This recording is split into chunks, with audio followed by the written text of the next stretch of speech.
couple of years ago, one of the popular fad diets that existed, well, actually more than a couple of years ago, this goes back like 40 years ago or more, there was a famous diet called the grapefruit diet. And the basis of this diet was that eating grapefruit with meals, I'm not sure the exact nuances of the diet, but I know that it involved consuming grapefruit would somehow foster body fat loss. And of course, it was immediately attacked by a lot of scientists who said there was nothing special about grapefruits that would cause weight loss. They might have been a little bit premature in that opinion. Now, I'm not saying that if you eat a grapefruit, you can eat whatever you want and lose body fat, but there is an element in grapefruit that actually does play a role in promoting body fat loss through various mechanisms, which I'll explain in this video. This substance that I'm referring to is a flavonoid. This is basically a plant substance. There's thousands of flavonoids. It's called Naringenin, and it's a bioflavonoid found in citrus fruits, including oranges. But the greatest source of Naringenin is grapefruit, and it offers a couple of potential health benefits. For one thing, it's an antioxidant. It helps to neutralize free radicals. As I've said in prior videos, free radicals are unpaired electrons that are a byproduct of oxygen metabolism. In the course of producing energy in the mitochondria portion of cells, they have something called the electron transport system that produces ATP. And along the way, as a byproduct of that, there's a lot of oxygen that's used. And the oxygen produces byproducts called free radicals or reactive oxygen species. The problem with these things is they're unpaired electrons that seek to pair with paired electrons. Without getting into too much biochemistry, when that happens, it causes all kind of havoc in cells. Has a particular proclivity to attack cell membranes, which are composed mostly of fat. And when the free radicals attack the cell membranes, they reduce the integrity of the cell membranes, which opens the door to having noxious elements enter into the nucleus of the cell, which in turn could cause stuff like DNA mutation, which can lead to cancer, could lead to premature aging. I don't want to go into too much about free radicals. I just want to point out that Naringenin is a pretty potent antioxidant. But more importantly than that is that people look at vitamin E, vitamin C, and all these other nutrients as antioxidants. You see a lot of videos, a lot of experts will tell you about the importance of ingesting antioxidants for health, and there's a certain amount of truth to that. However, the most potent antioxidants are not the ones you ingest from food, but rather than built-in antioxidant enzyme systems in the body.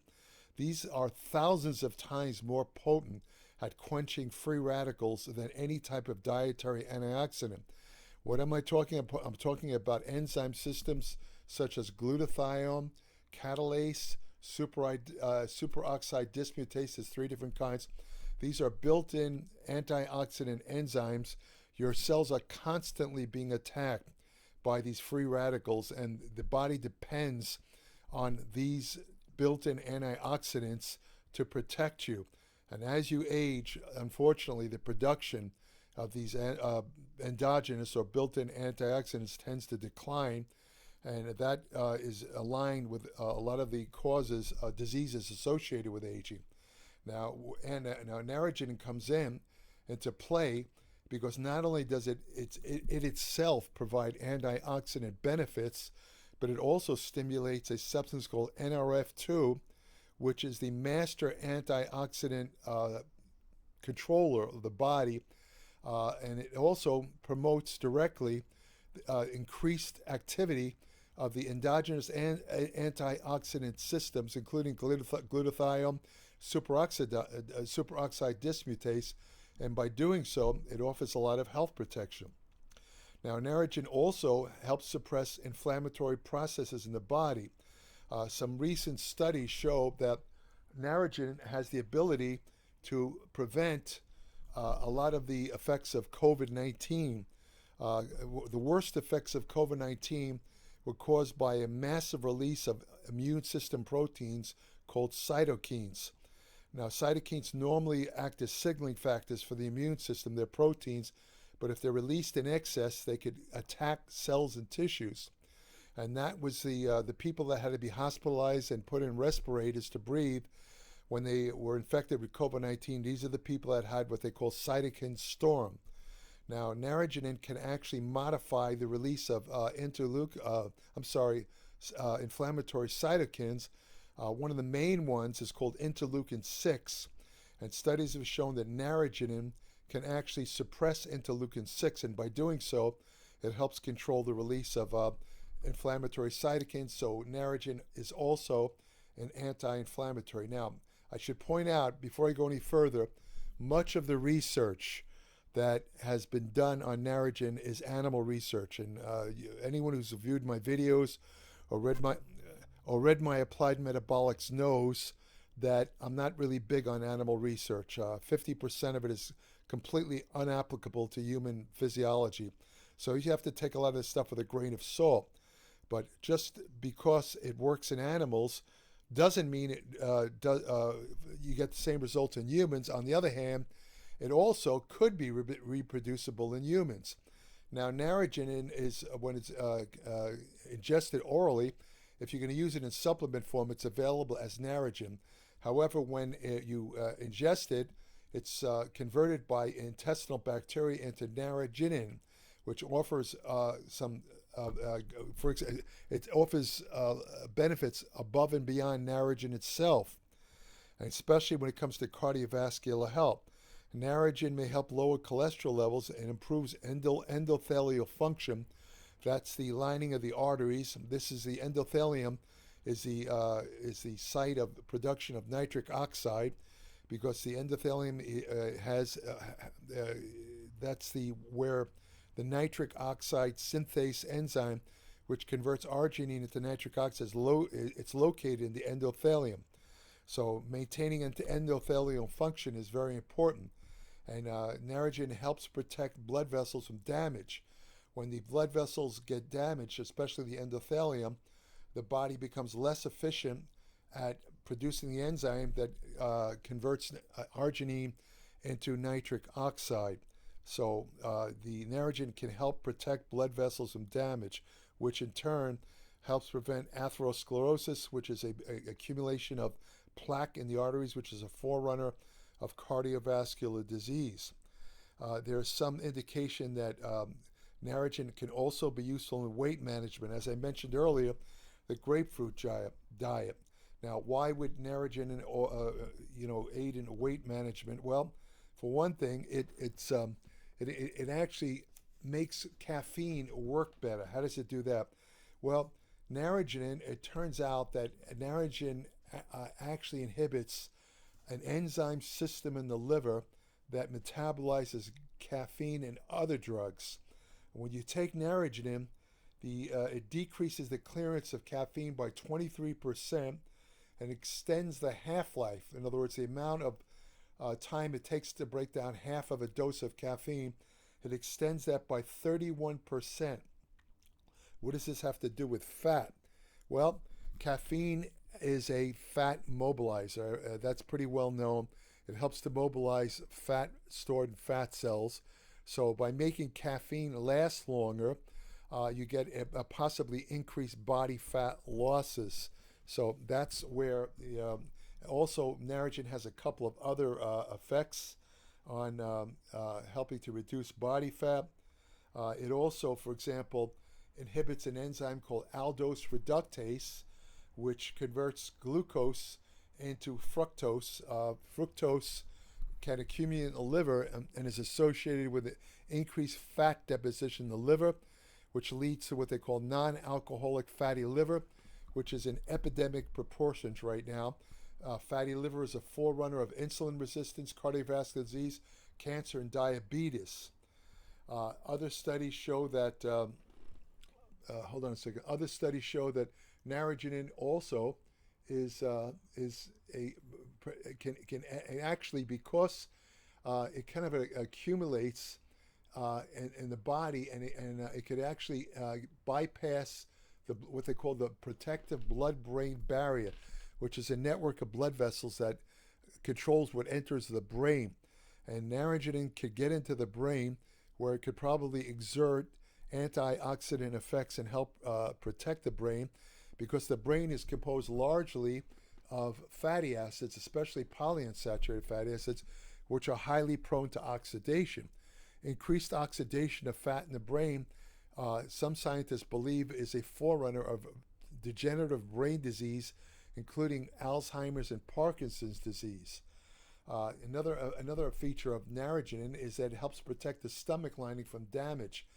For example, when you use drugs such as aspirin and ibuprofen or other what they call non-steroidal anti-inflammatories, these work by inhibiting an enzyme that can produce inflammatory mediators or prostaglandins. Unfortunately, it also knocks out other prostaglandins, which are fat-like chemicals that build up the mucus lining that protects the stomach lining from the acidic effects of stomach acid, and also affects the lining of the intestine from being hurt by excess acidity. So naringenin will help prevent that effect, and for those of you who use these type of things like aspirin and ibuprofen, or it will help protect your stomach in that respect. Also, there's some evidence that shows that DNA, which is deoxyribonucleic acid, that is found in the nucleus of cells. It controls cell replication. All the genes in the cells are controlled by DNA. DNA is subject again to mutation. When that happens, it can cause either cancer or accelerated aging. Your DNA is constantly being attacked thousands of times a day by things like free radicals that manage to get into the cell nucleus, and your body has enzyme repair systems for DNA. If the body couldn't repair DNA, you'd be dead very fast. There are certain diseases where the repair system of DNA doesn't function, and you might have seen some of these examples. What happens is, or they lack the protective antioxidant enzymes. They're born without the genes for it. It's called progeria, where these people age very fast. They have 9-year-old kids that look like 80-year-old people. So this is having to do with a problem with DNA. And it turns out that naringenin stimulates the production of at least 3 DNA repair enzymes. So naringenin will also help repair DNA. So that's it. So as far as the dosage goes, it doesn't have any real side effects. If you ever want to try a supplement form of naringenin, the usual suggested dosage is 300 to 600 milligrams. Now, I warn you that I've tried naringenin powder in a powder form, and if you've ever eaten grapefruit, you notice the bitter taste. Again, that's some naringenin. And if you take a naringenin supplement in powder form, which is the most economical way to take it, it's gonna be extremely bitter. But the bitterness only lasts for just a couple of seconds. When you mix it in something you're drinking down, it's gone. It's not gonna linger in your mouth. So that's what's good about that. But I think basically that covers naringenin. I purchased naringenin a while back. Why do I use it? I use it for many of the reasons I outlined in this video. I also use it, believe it or not, this was a little bit of a fad years ago in bodybuilding. The suggestion was to take naringenin when you're taking caffeine, to extend the life of caffeine, make it last longer. And I do take naringenin with my coffee. So hopefully it extends the life, how long the caffeine lasts.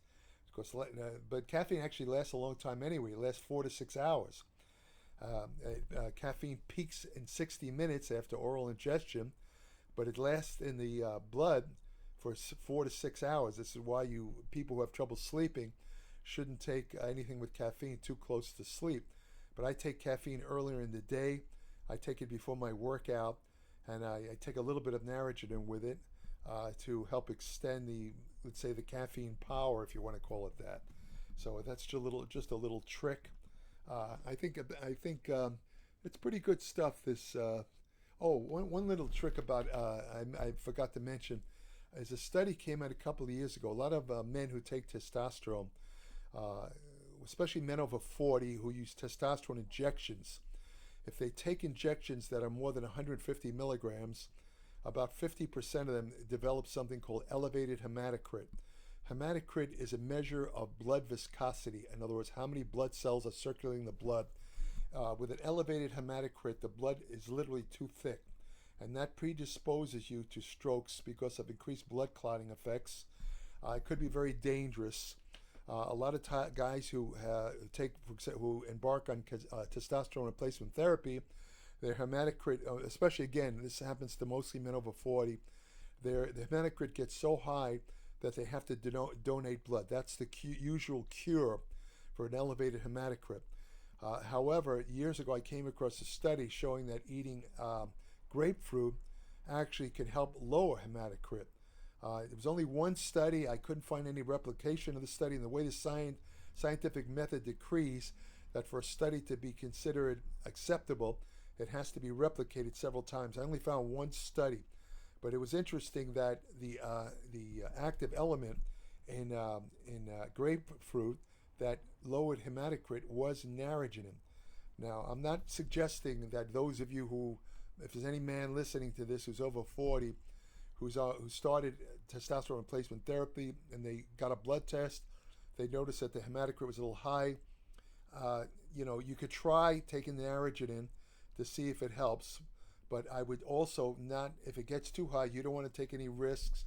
You're going to have to, do some blood donation, which will cure it instantly. And the good news also is about a year ago, some new studies came out that showed even men who show initial high hematocrit after, again, this is with doses of injected testosterone of 150 milligrams or more. If you take less than that, elevated hematocrit is not a problem, even if you're over 40. But the newest studies show that even men who take, let's say, more than 150 milligrams of injected testosterone, within 6 months the body adjusts to it, and the hematocrit automatically goes down to normal ranges. So you don't even have to do anything. However, if you're at risk for some reason, whether it's genetics or whatever reason, or maybe a bad diet, or you're carrying a lot of body fat, if you notice a really big rise in hematocrit when you first start testosterone injections, it would be a good idea to donate some blood, because it's an immediate cure. It cures it literally in the snap of a finger. Your hematocrit's down to normal levels. So I think that's an interesting effect of Naringenin. So I'll leave it at that. I hope you got some benefit from this video. If you want further information about nutrition, exercise science, anti-aging research, ergogenic aids, hormone therapy, supplement science, which supplements work, which ones don't, effective fat loss techniques, what else? Women's health and fitness, many other topics. These are found in my Applied Metabolics publication at www.appliedmetabolics.com. Not only do I cover more topics than any other digital publication, but my Applied Metabolics has the unique advantage of having my over 62 years of constant study and experience, which I don't think really could be equaled by anybody I know or am aware of who has any digital publications. And a lot of these guys do have advanced degrees. I'm not saying their publications are bad, but they don't have my background. And also, I've been in the trenches. I wrote for bodybuilding magazines for about 30 years. I've interviewed thousands of the top bodybuilders in the world. I know all the tricks and secrets. This is all incorporated into Applied Metabolics. I have little stories in there about my days of training with Arnold Schwarzenegger and other famous bodybuilders in the so-called golden era of bodybuilding in the 70s, and I try to make it entertaining as well as informative. So subscribe today, www.appliedmetabolics.com. I guarantee you will learn something. It's a great resource for trainers or anybody who wants to get the real in-depth, under-the-hood information about nutrition, exercise, and health.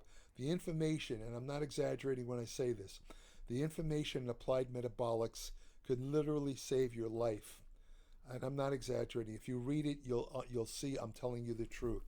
So again, please subscribe. And when you subscribe, send me an email and I'll send you an invitation to join my private Applied Metabolic Facebook page, where each day I post new information on nutrition, exercise, and general health and medicine. I have an email portal on my Applied Metabolics webpage where current subscribers only can send me short questions about anything they read in Applied Metabolics or anything that they're curious about related to health and nutrition, and I will answer the question in appreciation of their subscription. You can look at it as kind of a bonus for their subscription. Of course, this only applies to current subscribers. So, also, this is my video channel. I post new videos every Tuesday. Please feel free to subscribe. It's completely free. Please let others know about it. As you noticed, if you've looked at any of my videos, it's completely uncommercialized. I'm not trying to push anybody's supplements. I'm not associated with any companies. I'm not selling mugs. I'm not selling t-shirts. I'm just giving you pure factual information, evidence-based. I have no access to grind. I'm not being paid millions of dollars to push crap products like green powders, which a lot of the biggest so-called influencers, they make millions off that. And I'm not going to tell you that I don't envy the amount of money they're making, but the difference between me and them, quite frankly, is I would not sacrifice my integrity to push a product which I know is absolute shit just to make money. I just won't do it because I just couldn't live with myself. I couldn't do it. I'm not saying I wouldn't, endorse a product that I believe would help people and really works. I would do that. I would do that, but I would have to really believe in the product. I'm not some hired gun that people will pay me to push a product that stinks, and that's the difference. I think those people completely lack integrity. I'm not going to mention names, but see, these are some of the biggest influence. They have millions of followers. I would not look at any of their videos because I think they have zero integrity. I don't care what they say. I don't care how accurate you think they are. These people have no integrity. So anyway, I'm just telling you the truth.